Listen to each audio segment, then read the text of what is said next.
And finally today, we want to remind you that an exhibition celebrating the life of author and civil rights activist James Baldwin is at the Charles H. Wright Museum through the end of February. It's called Frontline Prophet, James Baldwin. I spoke last summer with Sabrina Nelson. She is the artist whose work is featured in this exhibit.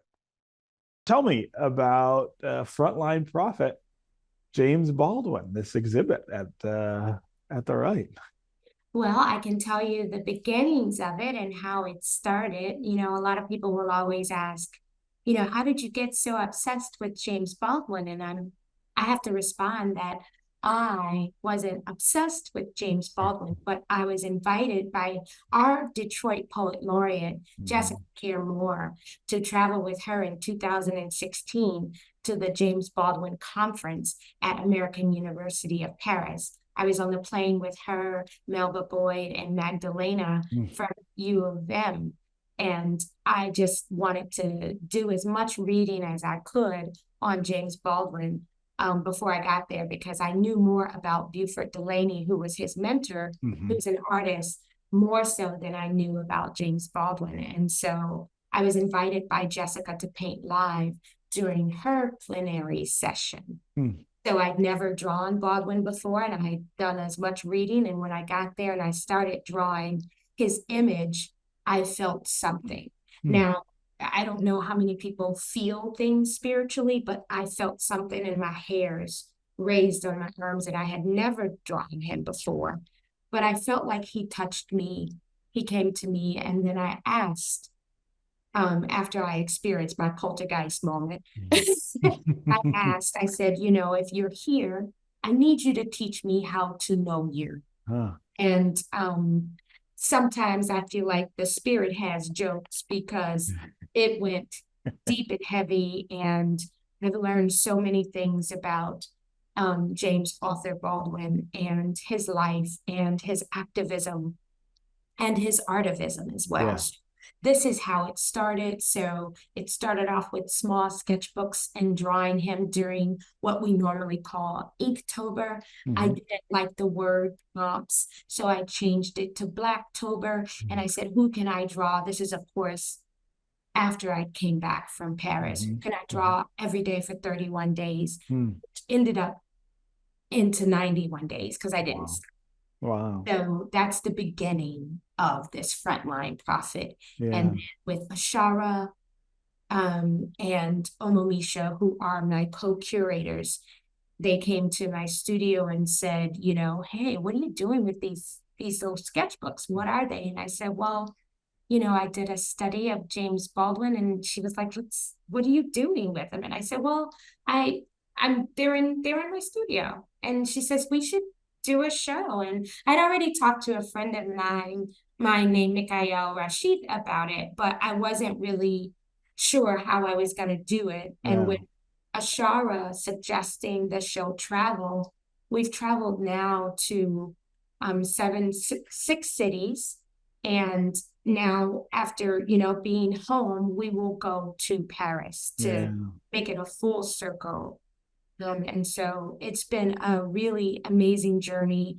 It's been a great journey with Ashara Ekandayo and also Omomisha McGowan from Irwin House Gallery, for those listening in Detroit. Both of these women, all of us, are born in Detroit, raised here, and live between Oakland, California, and Detroit, or Harlem, New York, and Detroit. So we are all here, and this is how it started, and this is how it sort of spread into the Ashara named the show, by the way, Frontline Prophet, James Baldwin, that you can see now at the Charles H. Wright Museum up until February 28th. So one of my favorite things about Baldwin is what I'll call complication. It's not just that his struggle was about being African American and male in a society that didn't value him for that reason. He had struggles on many different fronts, and I think when we when we do right by him, we tell that story. We tell the story of those complications, of that nuance. When you were hearing from him, from this poltergeist, what did he say to you about complication, about that nuance? Well, I didn't really, I just felt his spirit. And when I draw him, I feel like I've baptized myself in his image enough to know his eyes, his expressions, his voice. Mm-hmm. When I walk in a room and I hear a recording and I hear it's his voice, I'm like, whoa, so I think my job is to reopen a portal, if you will, so that he can re-enter in this time. He's never really left.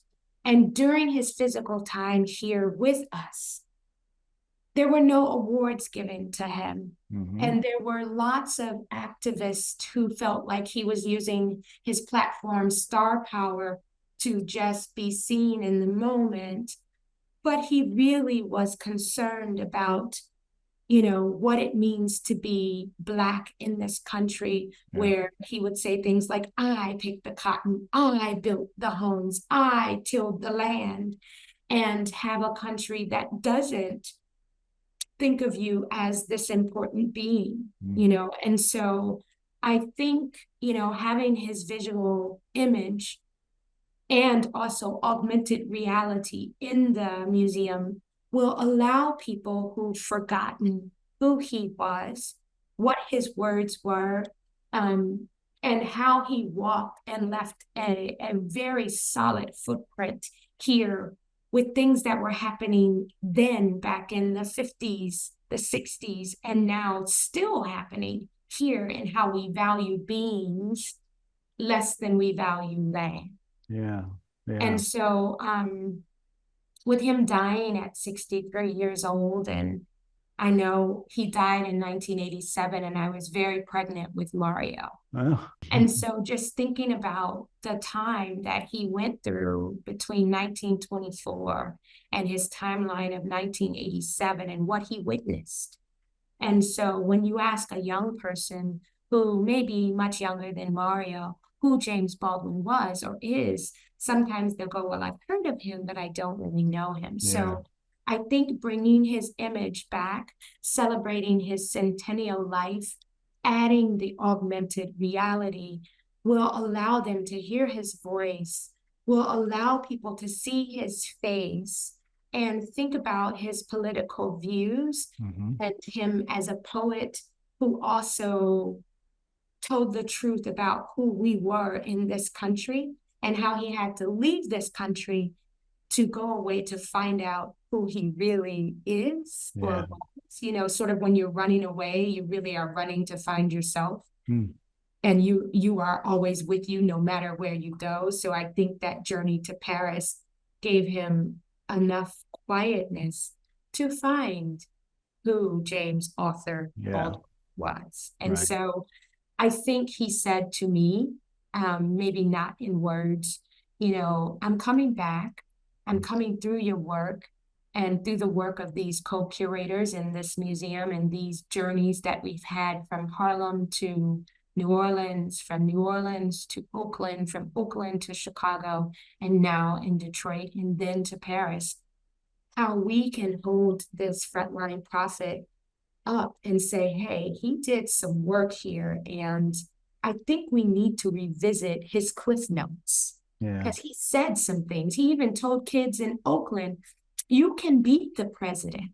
Maybe not in this lifetime as history is right now, but within your lifetime, you can be the president of this United States.